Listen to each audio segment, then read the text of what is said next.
Շնորհակալություն, սիրելի հայրենակիցներ, պարզապես ռեպլիկի կարգով արձագանքելով վերջին մտքին, կարող եմ ասել նաև, որ ծայրահեղ ամոթ է սուտ ասելը, առհասարակ սուտ ասելը։ Եկեք մի քանի ստերից խոսենք, այնուհետև անդրադառնանք մի քանի այլ հարցերի։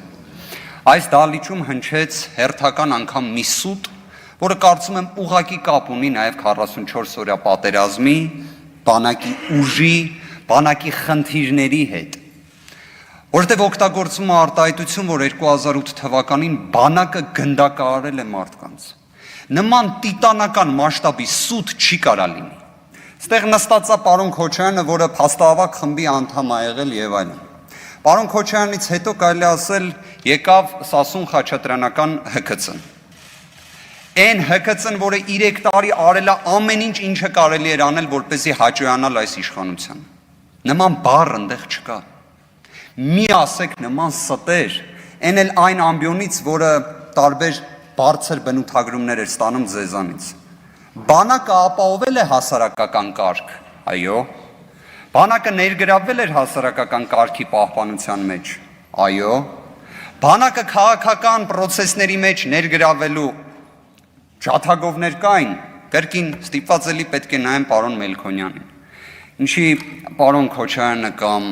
մարտի 1-ի ցույցերին մասնակցող գործընկերները չէին հիշում ինչպես էր պաշտպանության փոխնախարարի անունը բարձր կերպով ազատության հրապարակից բարձրաձայնվում, որտեղ նաև եկել էր արդեն։ Խնդրում եմ, մի բան եկեք ֆիքսենք։ Փաստահավաք խմբի անդամ եղել է Անդրանիկ Քոչարյանը, այո։ Փաստահավաք խմբից հետո եկել է Սասուն Խաչատրյանական ՀԿՑ-ն, այո։ Քրեական գործի հատորներին ամբողջությամբ ձեր զեկույցներով եւ ՀԿՑ-ական քննչական գործողություններին ես տիրապետում եմ։ Այդ ամբողջ ծավալին դուք էլ չեք տիրապետում, պարոն Քոչարյան։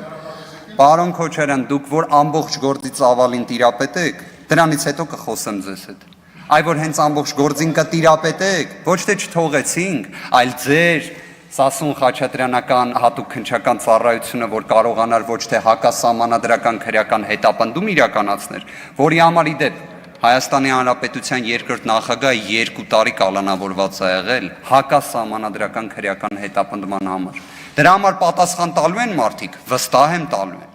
Հիմա անդրադառնալով կարծես տպավորություն է առաջանում, որ այսպես Ռոբերտ Քոչարյանի անունը հիշատակելով 2008 թվական եւ այլն, մի հատ էլ հլը հիշատակում են Սեյրան Օհանյանի անունը։ Ձեզանից շատերը Շուշիում պարում էին, քեֆ էին անում Շուշիում։ Այդ Շուշին ազատագրելու պատմությունը շատ լավ վերընթերցեք։ Շատ լավ վերընթերցեք Շուշիի պատմությունը, թե ովքեր են ազատագրել Շուշին։ Շուշիի ազատագրման կոնկրետ մարտական գործողությանն էլ ուսումնասիրեք ովքեր են մասնակցել։ Ուսումնասիրեք դրանում թե Ռոբերտ Քոչարյանի մասնակցությունը, թե Սեյրան Օհանյանի։ Անդրանիկ Քոչարյանը իր խոսքում ասում է Արցախյան առաջին պատերազմի ժամանակ շրջան է եղել, որ վիճակը բարդ է եղել, որ նույնիսկ նահանջ ենք ունեցել, հետո հաղթել ենք։ Ճիշտ է ասում պարոն Քոչարյանը։ Ուղղակի պարոն Քոչարյանը երևի քաղաքական հայացքներով, կաշկանդվածությամբ պայմանավորված ամբողջ ճշմարտությունը չի ասում։ Օրինակ չի ասում Արցախում այդ ժամանակ ինչ էր կատարվում։ Օրինակ չի ասում, որ Արցախում այդ ժամանակ ձևավորվել էր պետական պաշտպանության կոմիտե։ Չի ուզում Անդրանիկ Քոչարյանը այս ամբիոնից ասի, որ պետական պաշտպանության կոմիտեի նախագահ Ռոբերտ Քոչարյանն էր, որը լինելով փաստացի Արցախի ղեկավար մասնակցում է Շուշիի ազատագրման օպերացիային։ Ինքը անձամբ երկրի ղեկավար լինելով մասնակցում էր օպերացիային։ Մյուս հանգամանքը շատ խոսվեց Միքայել Հարությունյանի մասին, պաշտպանության նախարար, ով որ Ռուսաստանի Դաշնությունում պաշտպանության նախարարի հրամանով եկել է Հայաստան։ Իհարկե Անդրանիկ Քոչարյանը նենց է ներկայացնում, որ ինքն է բերել։ Հարցը առաջանում, իսկ դուք տեղյակ եք, որ պաշտպանության նախարարությունում ստեղ արխիվում կա պաշտպանության նախարարի Ռուսաստանի Դաշնության համապատասխան հրամանը, որով ինքը եկել է Հայաստան։ Պետք չի սուտ ասել։ Պետք չի նաև գիտեք ինչ անել, հարգելի գործընկերներ, օրինակ խոսել Միքայել Հարությունյանի մասին բացասական լույսի ներքո մի պարզ պատճառով, որտեվ 2018 թվականից ի վեր գիտեք քանի բանագնացներ են գնացել Միքայել Հարությունյանի մոտ, էլ Արշակ Կարապետյան, տարբեր մարդիկ մի խոսքով խնդրելով մեկ բան, Ռոբերտ Քոչարյանի վերաբերյալ կեղծ ցուցմունք,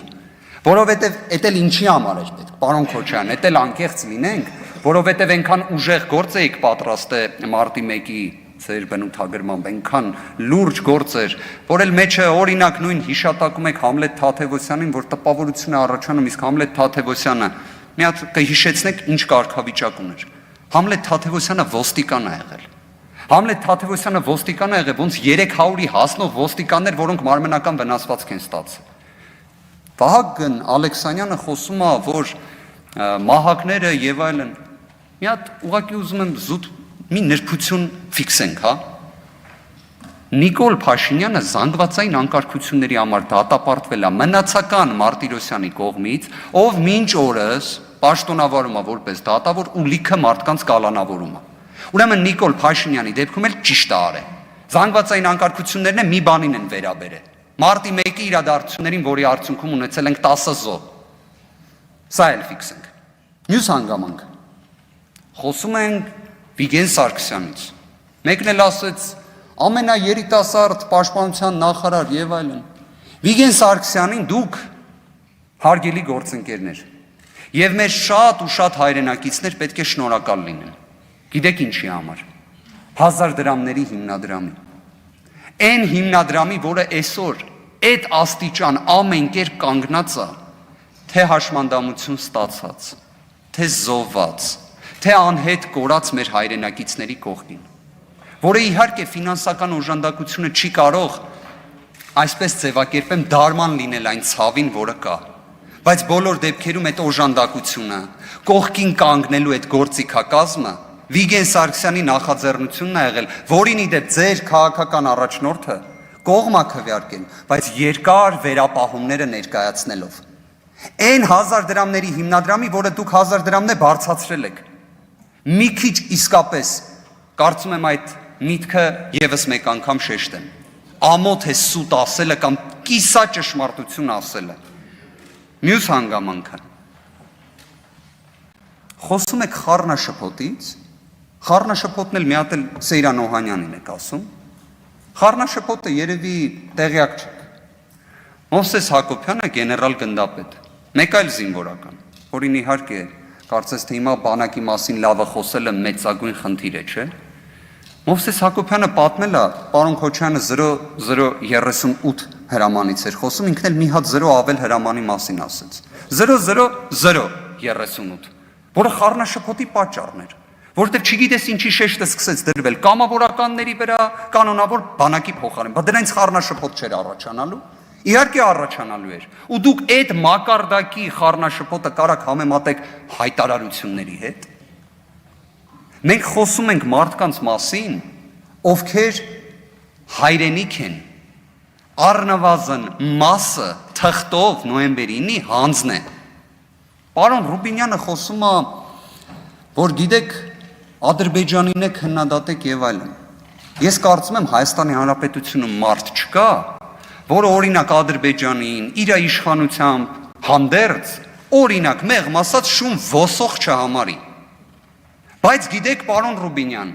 մարդ կար, որը Ալիևին համարում էր կիրթ ու կառուցողական։ Ես այնքան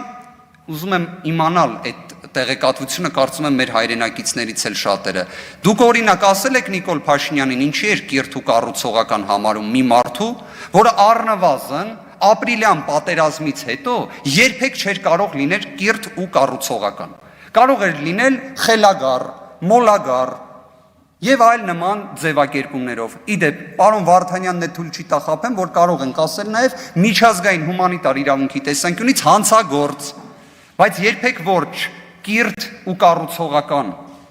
Էլ չասեմ, օրինակ Անդրանիկ Քոչարյանը որպես պաշտպանության անվտանգության հարցերի անձնաժողովի նախագահ, ինչ էր զգում, երբ ազգային անվտանգության ծառայության տնօրեն նշանակվում էր 29 տարեկան կամ 30 տարեկան Հայաստանի Հանրապետության քաղաքացի Արգիշտի Քյարամյան, ով իդեպ իրավաբան է, կարելի ասել հերրակակարգով վստահ եմ իրար ճանաչում ենք, բայց ազգային անվտանգության ծառայության տնօրեն ու ձեր մշտական անձնաժողովը ոչ մի խնդիր դե չի տեսել։ Շատ, պարոն Քոչարյան, կարծում եմ մի հատ էլ համեմատական անցկացնենք, ունենում ենք 29-30 տարեկան ԱԱՑ տնօրեն, դրանից հետո ունենում ենք փաստացի մեր համար անակնկալ պատերազմ, Որտեւ եթե պատերազմը անակնկալ չի եղել, դա էլ ուրիշ հարցեր է առաջացնում։ Շնորհակալություն։